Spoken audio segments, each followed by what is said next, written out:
आदाब अर्ज़ है। अच्छा जी, कुछ बात रह गई थी क्योंकि मैंने इकरा, कैसी हो तुम? ठीक ठाक। ठीक ठाक हो? हैं, क्या बना रही हो आज? आज हम फज बाइट्स बना रहे हैं। अच्छा ठीक है, ये मैं तुम्हारे पास आऊँगी तब बताना। अभी तुम जब तक ये थोड़ी सी तैयारी व्यारी कर लो, फिर तुम्हारे पास आके पूछूंगी क्योंकि वक्त थोड़ा सा आज मेरे पास कम है। कुछ और भी मेहमानों ने हमें ज्वाइन किया, मगर आप ज़रा जो फ्लूट इतनी खूबसूरत अभी बजी है उसकी कोई तारीफ तो कर दीजिए, कुछ बात तो कह दीजिए वाकिफ जी के लिए। मेरी तरफ से आपको आदाब और हमारे प्यारे मेहमानों को आदाब। क्या बात है। और जो A+ देख रहे हैं उन सबको आदाब। क्या बात है जी। और जो हमारा प्रोग्राम नहीं देख रहे उनको भी आदाब। आदाब। तो बाकिर भाई की तारीफ रोज करना इतना अच्छा नहीं लगता। सही बात। क्योंकि बाकिर भाई कंप्लीट फ्लूटिस्ट हैं। क्या बात। और मेन जो फिजा चीज़ होती है वो सुर होता है। आप बहुत गुनी हैं, आपको राग बहुत जाते हैं, आप रूदार बहुत हैं। रूदार कहते हैं जो वेरिएशन बहुत करता हो। राइट। इम्प्रोवाइजर। अच्छा अच्छा। तो इम्प्रोवाइजर जो उसको कहते हैं, लेकिन ये चीज़ें that is all nothing. Right. उसमें इम्पोर्टेंट क्या चीज़ है, आप सुर को कितना स्मूथ देखते हैं, कितना पक्का देखते हैं कि वो जो आप कहती हैं कि एक स्टेज पे एक फील क्रिएट हो गई, वो सुर की वजह से है। अच्छा। जब सुर लगता है ना तो वो आप यकीन माने, मैं तो ये समझता हूँ और मेरा ये एनालिसिस है कि वक्त ठहर जाता है। आप सारी चीज़ें छोड़ के ये कहते हैं यार ये क्या लगा दिया। सुर एक ऐसी चीज़ है। तो बाकिर भाई ही इज ओनली वन। क्या बात है जी, क्या बात है।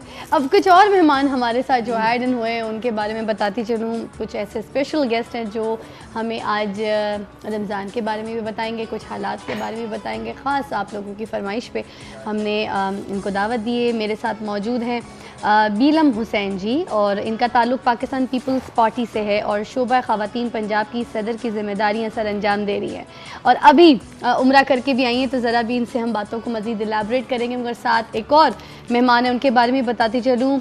माइज़ा हमीद PMLN की MPA हैं और इनका आबाई ताल्लुक़ रहीम यार ख़ान से है और एक बहुत बड़े सियासी घराने से ताल्लुक़ रखती हैं। आदाब अर्ज़ है। ठीक ठाक है, खैरियत से है। अच्छा, सबसे पहले ज़रा आप बताइए कि उस घर से आप आई हैं जो कि एक ख्वाहिश रखते हैं हम लोग भी कि हम भी वहाँ पे जाएं, वहाँ पे सजदा करें, जाके सफ़र करें, नमाज़ें अदा करें। हर मुसलमान की एक अल्टीमेट मंजिल जो है वो वही है। तो ज़रा अपने सफ़र के बारे में बताइए कि जब सबसे पहले खाने काबा को आपने अपने सामने देखा तो कुछ इलेबरेट कीजिए।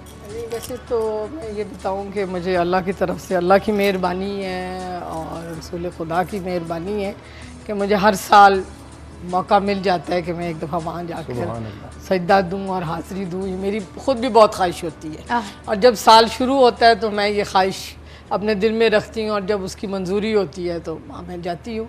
पिछले साल भी मैं अपने फैमिली के साथ गई थी। इस दफ़ा रमज़ान था तो मैं अपने हस्बैंड के साथ और छोटे बेटे के साथ हम तीनों गए थे और हमारा हमेशा प्रोग्राम बनता है कि हम पहले मदीने जाएं। अच्छा, सबसे पहले वहाँ से जाके फिर उसके बाद हम मक्का जाते हैं और फिर वहाँ ज़ाहिर है उम्रा किया। इस दफ़ा तो मुझे वैसे बहुत शौक़ था और हमेशा से था कि मैं रोज़े वहाँ रखूँ। हाँ। और बस खुदा की मेहरबानी है कि मुझे इस काबिल समझा तो हम लोग वहाँ गए, हमने रोज़े रखे। लेकिन वहाँ का ये एक दस्तूर ज़रूर है, यहाँ तो खैर मस्जिद में हम औरतें जाती ही नहीं हैं, लेकिन वहाँ तो है, सभी जाते हैं और वहाँ मतलब दस्तरखान बिछ जाते हैं और लोग आपको बुलाते हैं कि हमारे दस्तरखान पे बैठें। क्या बात। और आके रोज़ा खोलें। वहाँ खजूर, कावा, वहाँ की जो टिपिकल एक बांसी रोटी होती है। अच्छा, वो बासी रोटी नहीं, बंद टाइप रोटी होती है, लाइक। हाँ जी, खुब्ज़ रोटी, ब्रेड बंद। हाँ जी। अच्छा। और उसके साथ योगर्ट का बहुत होता है, उसका मसाले। मतलब ये है कि स्पिरिट आपको देखनी चाहिए। हर कोई घर में खा ही लेता है, हम भी सारे पाकिस्तानी यहाँ खाते ही हैं, लेकिन वहाँ ये दस्तूर बहुत है।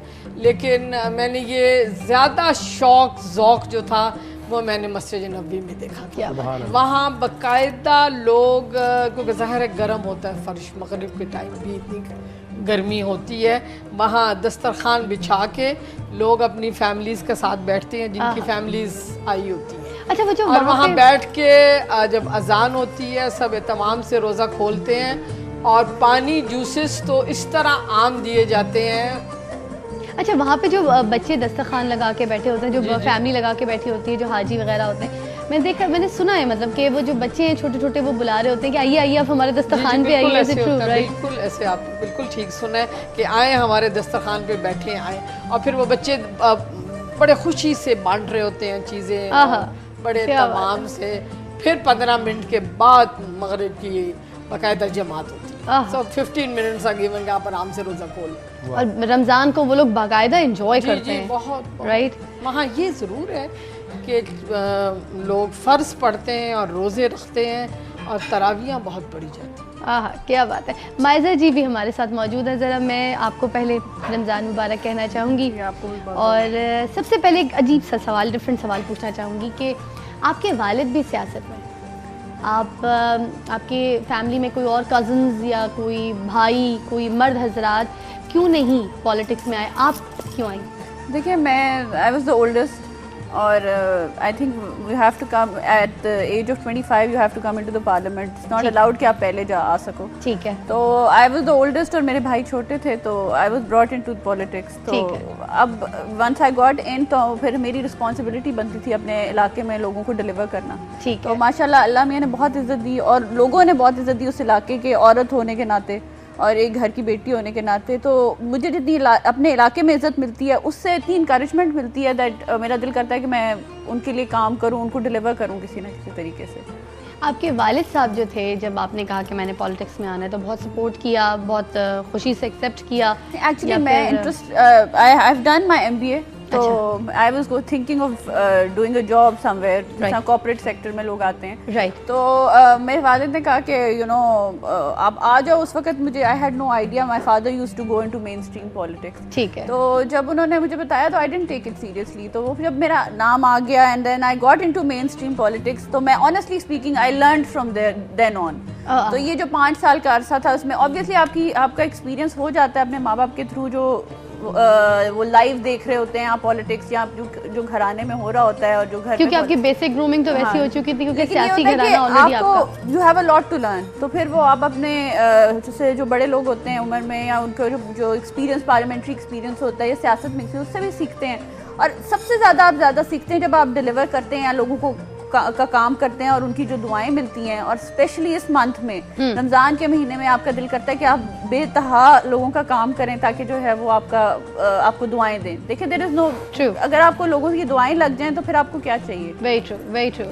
एक वक्फा दरकार है इसी बात पे, हम आपको दोबारा ज्वाइन करेंगे। आपको पता है हमारे साथ मेहमान कौन है, हम बातें भी कर रहे हैं और आप भी अपनी चांदनी यादें जो है हमारे साथ शेयर कर सकते हैं। स्क्रीन पे नंबर स्क्रॉल होंगे, ये मत कहिएगा कि आज आपकी कॉल नहीं लगी, क्योंकि आज भी मैं अलहमरा लॉन के खूबसूरत जोड़े बांटूंगी और अलहमरा की कशिश लॉन आज दिल खोल के बटने वाली है। सिर्फ कॉल कीजिए, प्यारी प्यारी बातें कीजिए, हमारे गेस्ट से जो सवाल आप करना चाहते हैं, जो दिल में सवाल है, दिमाग में, वो पूछिए कॉल करके।